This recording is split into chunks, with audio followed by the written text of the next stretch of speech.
こんばんは。はるけです。今回は作ってよかった、作って後悔をした SBC 選手たちを紹介していきたいなと思います。前回の続きということになるかと、思うんですけれども、前回サンダーストラックまでという感じに、なっていたと思うんですけど、その次のレディオアクティブから今回はウィンターワールドカードの、この期間に来た SBC 選手で、作ってよかった、そしてまた後悔をしてしまった選手たちを、個人的に紹介をしていければなと思います。それでは早速紹介をしていきたいなと思います。まずはですね、作って良かった選手からいきたいと思います。1人目はですね、TOTGS のスベルディアですね。この選手めちゃくちゃ安かったです。本当に1万7000、8000、9000とか、2万弱ぐらいで作れた選手になっていたので、まず価格面で非常に良かったなと、個人的に思います。で、意外と使えたっていうところも、魅力的なとこやったかなと思いますし、今ね、もう自分のクラブにはいないんですけれども、素材としても非常に安かったので、強さという風な部分、以外でですね、そういうなんか試合外の、ところで、非常に良かったなと、個人的には思いますね。普通は、作って良かったというか、作るべき、選手やったかなという風に思いますね。で、そして続いて2人目です。2人目はポトムのマグワイアですね。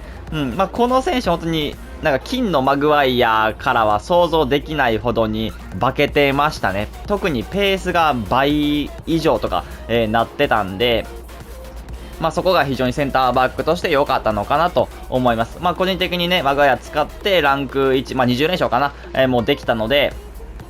非常に、強さもありながら、あとこの人も安かったかな。ある程度10万もしなかったと、思うので、そこの値段の安さってのを作って良かった要因の一つかなというふうに思いますね。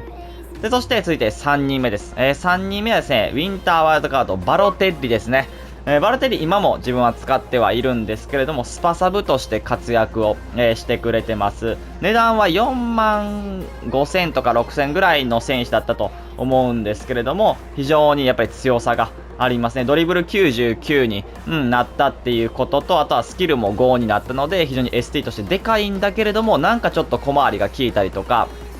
あとはドリブルの数値が99になったってことで、冷静さも99になってるんで、意外と決定力高く決めてくれたりとか、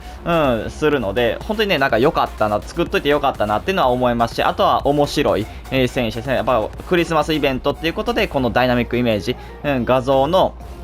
なんかこうサンタのバルテッリっていうのもちょっと、楽しいカードになっていたので、本当総合的にというか、非常に良かったなというふうに思います。普通に強いしっていうのも、ありますね。やっぱ前線の選手なんで。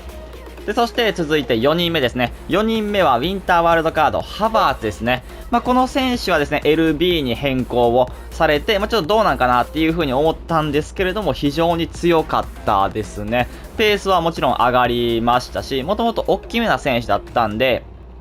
そういう守備的なところでもフィジカルでなんかこう勝ってくれたりとか、してたり、あとはジャンプの数値も高いのでヘディングで勝ってくれたりとかはするので、結構ね本当に LB 適性が、高い選手かなというふうには思います。でやっぱりウィップドパスかな、クロスの部分でもプラスがプレッシャーでついたっていうこともあって、クロスを上げる方にとっても非常に優秀なサイドバックとして登場をしてきました。この人が LB で登場してきたことによってやっぱり他の LB の選手が値下がったりとか取って代わられたりとか、したっていうことも他にも影響を与えた、そんなサイドバックにはなっていたんじゃないかなと思いますね。値段も全然安くて17万8万ぐらいで、来たっていうことも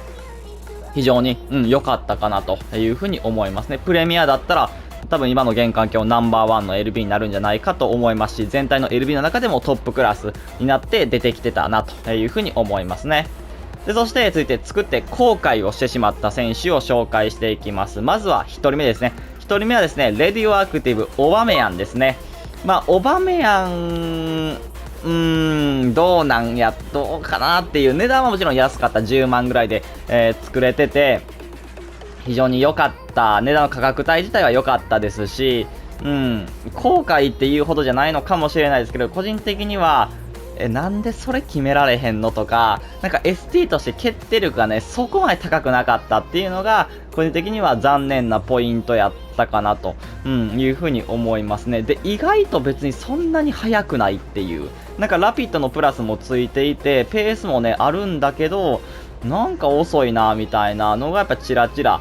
ありましたね。コスパ自体はもしかしたら良かったのかもしれないんですけれども、ただなんか不満がありながら使い続けていたっていう印象が、やっぱりレダクティブの期間あったので、そうなったらやっぱり絶対後悔してるなっていう風には思います。なのでやっぱここに入れましたね。でそして続いて2人目です。2人目はウィンターワールドカードディアッタですね。直近できた、選手かと思うんですけれども、安かったです。この人も値段は安かった。4万とか4、5万ぐらいで、作りやすかった選手にはなるんですけれども、ただ、いや、作らんでよかったなっていうのは、やっぱり思いますね。ちょっと物足りなかったなっていうのがすごくありますね。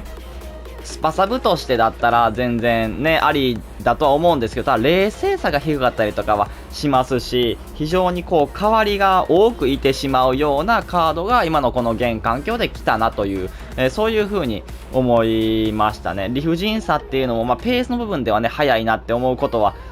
状況によってはあるんですけれども、ただ別に出会っただからこそいけたっていうよりかは、出会ったじゃなくても全然この状況だったらいける選手の方が多いよねっていう風な感じだったんで、その中でスパサブでも別にこの人じゃなくていいしっていう中ではやっぱり価格は安かったですけれども、ちょっと、後悔した SBC 選手かなと思いますね。で、そして、続いて3人目です。3人目はウィンターワールドカード、アリソンですね。アリソンはね、50万から60万ぐらい、55、6、7ぐらい、してた結構高い SBC だったので、個人的には期待を、して、またやっぱり CM の選手に変わったっていうことで、元々のアリソンのデカさっていう風なのも、活かされて足が伸びたりとか、なんかこうフリットとかヤエトゥレとかでかい選手の中ではトップクラスにね、君臨してほしかったんですけど、やっぱりね、すごく重たくて、なんか使いにくくて、パスが上手いのはもちろんいいんだけど、もうちょっと軽くてパス上手い選手って中盤の選手他にもいるしなって、思うし、やっぱりね、57万とか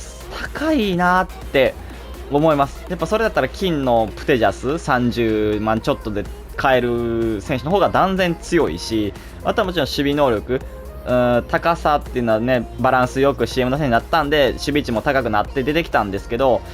やっぱインターセプト能力が低いからか、足長いんだけど伸ばさない、見てるなみたいな、ボール見てるなっていうのがすごくあって、アリソン相手にあまり見ないですし、やっぱ、みんな正解だと思います。作ってない方が正直正解かなっていうのは思います。自分は結構、CF でも使ってて、うわ、これアリソンって思うことが非常にやっぱり多かったので、ちょっと57万の価値はあんまりないかなっていう風に思って、これ結構やっぱり値段が高かっただけにですね、後悔したかなっていう風に思いますね。という感じでこちらが作ってよかった、作って後悔をしてしまった SBC 選手たちになります。ぜひね、皆さんの意見も聞かせていただければと思います。それでは今回これで終わります。いいなと思ったらチャンネル登録、高評価お願いします。それでは、バイバイ。